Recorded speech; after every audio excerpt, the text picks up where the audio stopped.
নমস্কার বন্ধুরা, আমি পারমিতা। আমার চ্যানেল পারমিতা হেভেন ব্লগে আপনাদের সকলকে স্বাগত। সন্ধেবেলায় গিয়েছিলাম একটু গুন্নুদের বাড়ি। ওখানে দেখুন ওদের কাণ্ড। বাচ্চা তো, ও বলে আজই আমার হ্যাপি বার্থডে, আমি এই কেক কেটে সবাইকে খাওয়াবো। ওই ছোট্ট মিওমোরের কেকটা কেটে ওর বার্থডে সেলিব্রেট করছে। ওর বার্থডে কিন্তু চলে গিয়েছে, তাও বাচ্চাদের মন যা হয় আর কি। গুড মর্নিং বন্ধুরা, আজকে ব্লগটি আবার আমি সকাল থেকে কন্টিনিউ করি। আজকে সকালে ব্রেকফাস্টে বানিয়েছিলাম সব মেশানো একটা সবজি, মানে ফুলকপি, টমেটো, আলু, পেঁয়াজ টিয়াজ দিয়ে, আর তার সাথে একটু বাটার দিয়ে দিয়েছিলাম আর ব্রেড টোস্ট। ব্যাস, মানে কাইন্ডস অফ পাও ভাজি। লিও,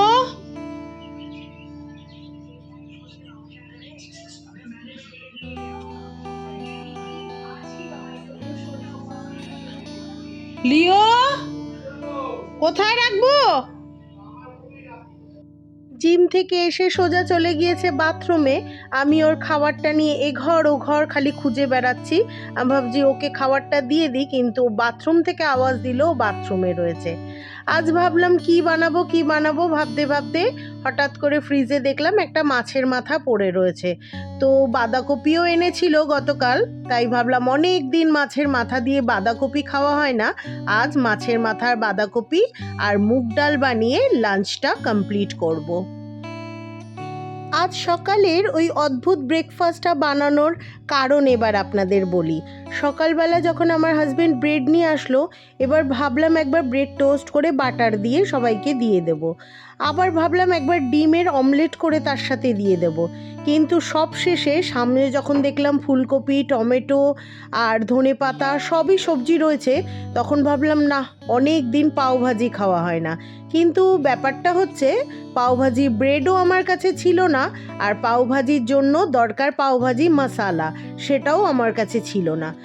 অগত্যা তাই একটা নিজের ভার্সন দিলাম। ভাবলাম সবজিগুলো আগে কেটে পেঁয়াজ রসুন টসুন সব ভেজে সবজিগুলো একটু ভাজা ভাজা করে তার মধ্যে জিরের গুঁড়ো, ধনের গুঁড়ো, লঙ্কার গুঁড়ো সবই দিয়েছি, টমেটো দিয়ে দিয়েছি, ধনে পাতা দিয়ে দিয়েছি, দিয়ে সবজিটা একদম ঝোল ঝোল টানা টানা করে তরকারি বানিয়েছি। তারপর তার মধ্যে একটু দিয়ে দিয়েছি লেবু নিংড়ে, মানে লেবুর রসটা দিয়ে দিয়েছি। পাওভাজির দেখবেন ভাজিটা একটু খাট্টা খাট্টা টেস্ট হয়। সবশেষে তরকারিটা হয়ে যাওয়ার পর আমি একটা স্ম্যাশার দিয়ে হালকা একটু ডলে দিয়েছি, যেমন পাওভাজির ভাজিটা হয় সেরকম করে বানিয়ে দিয়েছি। আর লেবুর জন্য তো একটা টক ছিলই, ওপর দিয়ে এক টুকরো বাটার দিয়ে সবাইকে ব্রেড টোস্ট করে দিয়েছি। আর সবাই তো পাওভাজি ভাজি বলে পাগল হয়ে গেল। কেউ বুঝতেই পারলো না যে পাওভাজির মশালা ছাড়াই ওই ভাজিটা আমি বানিয়েছি। এই রকম একটা ইনোভেটিভ পাওভাজি বানিয়ে আমার নিজেরও খুব ভালো লাগছিল, আর সবাইকেও আমি খুশি করে দিয়েছি। যাদের বাড়িতে প্রতিদিন একটা ব্রেকফাস্টের নখরা আছে, একমাত্র তারাই বুঝতে পারবে যে একটা ব্রেকফাস্ট মানুষকে কতটা ভাবনায় ফেলতে পারে। অনেক দিন তো রাতে আমি ভেবে শুই সকালবেলা ব্রেকফাস্টে কী বানাবো। সকালবেলা বানাতে যাই এক, ডিমান্ড আসে আর এক। কথা বলতে বলতে আমার বাঁধাকপি বানার সব সবজি কাটা হয়ে গিয়েছে। এদিকে মাছের মাথাটাও আমি ভেজে নিয়েছিলাম। তো ওই মাছের মাথা ভাজার তেলটার মধ্যেই আমি একটু জিরে ফোড়ন দিয়ে, তেজপাতাও ফোড়ন দিই, কিন্তু তেজপাতাটা দেখলাম আমার আজকে ছিল না। তো জিরে ফোড়ন দিয়ে আলুগুলো দিয়ে আর অল্প একটু পেঁয়াজ দিয়ে ভালো করে ভাজা ভাজা করে নিয়েছি। এবার যে মশলাগুলো আমি বেটে নিয়েছিলাম, মশলার মধ্যে আদা, রসুন, পেঁয়াজ সবই বেটেছি, আর টমেটোটাও দিয়ে বেটে নিয়েছি, আর সাথে গরম মশলা, সেই সব মশলা বেটে এবার মশলাটাকে ভালো করে কষিয়ে নেব। আর গুঁড়ো মশলা তো দিতেই হবে, হলুদের গুঁড়ো, লঙ্কার গুঁড়ো, জিরের গুঁড়ো, ওগুলো সব দিয়ে এবার ভালো করে এই তরকারিটা কষাবো। আমি এই বাড়িতে আসার আগে আমার শ্বশুর বাড়িতে কোনো দিনই এই মাছের মাথা দিয়ে মুড়িঘণ্ট, মাছের মাথা দিয়ে ডাল বা মাছের মাথা দিয়ে বাঁধাকপি এই ধরনের কোনো দিন কোনো রান্না হতো না। প্রথম কথা, এনারা মাছের মাথা আনতোই না, আর যদিও বা আনতো সেই মাছের মাথাটা ভেজে মাছের সাথে ঝোলে দিয়ে দিত। মাছের মাথারও যে একটা আলাদা সবজি বানানো যায়, এনারা কোনো দিন বানিয়ে খায়নি, মানে আমার শাশুড়ি কোনো দিন বানায়নি। আসলে সত্যি কথা বলতে কি, একটা জিনিস বলতেও কেমন লাগছে, কিন্তু এটা একদম ধ্রুব সত্যি কথা, আমার শাশুড়ি কিন্তু রান্না বান্নায় অত পটু না। উনি কখনোই রান্নাবান্নায় পটু ছিলেন না। মানে ওনাকে বাইরের কাজ দিতে বললে উনি যত ভালোভাবে গুছিয়ে করতে পারবেন, ঘরকন্নার কাজ ওনার দ্বারা একটু কমই সম্ভব, মানে আমি যেটা এসে বুঝেছি। আর তারও কারণ ছিল, যেহেতু ওনার মাথার ওপরে ওনার শাশুড়ি জীবিত ছিল, একটা অবিবাহিত ননদ মানে আমার পিসি শাশুড়ি ছিলেন, সেই জন্য ওনারা দুজন মিলেই সব ঘরকন্নার কাজগুলো করে গিয়েছেন। আর উনি খালি ঘুরে ফিরে বাইরের কাজ করে উনি দিন কাটিয়েছেন। আমার এই কথাগুলো শুনে আপনারা প্লিজ কেউ ভুল বুঝবেন না, আমি ওনার নিন্দে করছি না, কিন্তু সবার দ্বারা সব কিছু হয় না, এটা খুব সত্যি কথা। ওনার দ্বারা এই ঘরের কাজ, সংসারের কাজ এগুলো খুব কমই হতো। উনি বাইরের কাজ খুব গুছিয়ে করতে পারতেন, বাজার হাট করা, কাউকে কিছু গিফট দেওয়ার হলে সেগুলো বুঝে কিনে আনা, তারপরে ইলেকট্রিক বিল জমা দেওয়া, এইসব জিনিসগুলো উনি খুব ভালো করতেন। কিন্তু ঘরের এই রান্না বান্না এইসব ওনার দ্বারা আমি আসার পর অন্তত তেমন ভালো কিছু দেখিনি। বাঁধাকপি আর ডালটা আমার হয়ে গিয়েছে। এবার ছেলে মেয়ের জন্য একটু চিকেন নাগেট বানাবো, কারণ ওরা ওই মাছের মাথা দিয়ে বাঁধাকপি খুব একটা পছন্দ করে না, আর শুধু ডাল দিয়ে কি করে খাবে। আর আমার ফ্রিজে ছিলও খানিকটা বোনলেস চিকেন, তাই ভাবলাম ওদের জন্য একটু চিকেন নাগেট বানিয়ে দিই। তো চিকেন, ওই বোনলেস চিকেনটাকে আমি প্রথমে মিক্সারে ভালো করে ব্লেন্ড করে নিয়েছি, তার মধ্যে একটু ব্রেড ক্রাম্ব দিয়েছি, আর একটু চিলি ফ্লেক্স, একটু গোলমরিচ, একটু নুন, একটুখানি সয়া সস, একটু ভিনিগার আর একটু চিলি সস দিয়ে ভালো করে মেখে নিয়েছি।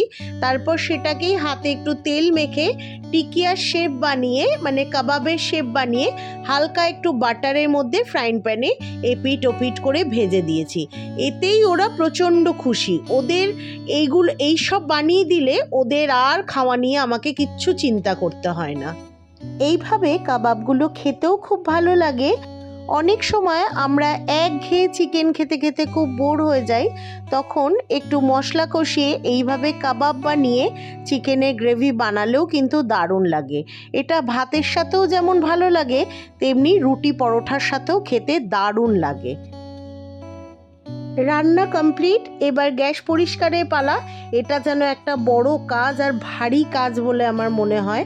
আমার রান্না করার পর আর আমার কিচেনে থাকতে এক দণ্ডও ভালো লাগে না, কিন্তু কি করব, এই গ্যাসটা যদি ঠিক করে পরিষ্কার না করি তাহলে ভীষণ আরশোলার উপদ্রব হয়ে যাবে। আর রান্নাঘর এমন একটা জায়গা যেখানে খাবার দাবার সব কিছুই থাকে, আর আরশোলা থাকলে বুঝতেই পারছেন ব্যাপারটা কতটা আনহাইজেনিক হয়ে যাবে। তাই আমি চেষ্টা করি প্রত্যেক দিন অন্তত 1-2 বার করে গ্যাসটা পরিষ্কার করে দেওয়ার, গ্যাসের যে স্ল্যাবটা সেটাও পরিষ্কার করে দেওয়া। কারণ রান্না করতে গেলে সবারই মোটামুটি প্রচণ্ড তেল ছেটে, আর তেল চিটচিটে একটা গ্যাস স্ল্যাব এইসব দেখলে না আমার তারপরে আর কিছু বানাতে ইচ্ছা করে না। গ্যাস ওভেনটা ভালো করে পরিষ্কার করে নিয়ে এরপর সিঙ্কে এক সিঙ্ক বাসন জমেছে, সেগুলোকে মাজতে হবে, নাহলে সিঙ্কটা উপচে পড়ছে। ওগুলো মেজে ধুয়ে সোজা যাব স্নান করতে, আর আমার কিচ্ছু ইচ্ছে করছে না করতে। আমি যখনই যেই কাজটা করি না কেন চেষ্টা করি গুছিয়ে পরিপাটি করে করার, কারণ এক কাজ আমার 2-3 বার করে করতে ভালো লাগে না। আর তাছাড়া কোনো কাজ কমপ্লিট করব, তারপর সেই কাজটা নিয়ে আবার মাথার মধ্যে একটা চিন্তা থাকবে, মানে ভাবনায় থাকবো যে ঠিক করে পরিষ্কার করলাম কি না, ঠিক করে পরিষ্কার হলো কি না। এটা কিন্তু খুব বিরক্তের ব্যাপার। আজকের মতো ব্লগটা আমি এখানেই শেষ করলাম। আবার আগামীকাল একটি নতুন ব্লগ নিয়ে আপনাদের সাথে দেখা হবে। আজকের ব্লগটি যদি ভালো লেগে থাকে তাহলে প্লিজ একটা লাইক, কমেন্ট, শেয়ার করে দেবেন। আর যদি মনে করেন আমার চ্যানেলটির পাশে থাকবেন, আমার পাশে থাকবেন, তবে চাইলে আমাকে একটা সাবস্ক্রাইবও করে দিতে পারেন। আমার আজকের ব্লগটি সম্পূর্ণ দেখার জন্য অসংখ্য ধন্যবাদ। আবার দেখা হবে আগামীকাল। আজ তাহলে আসি।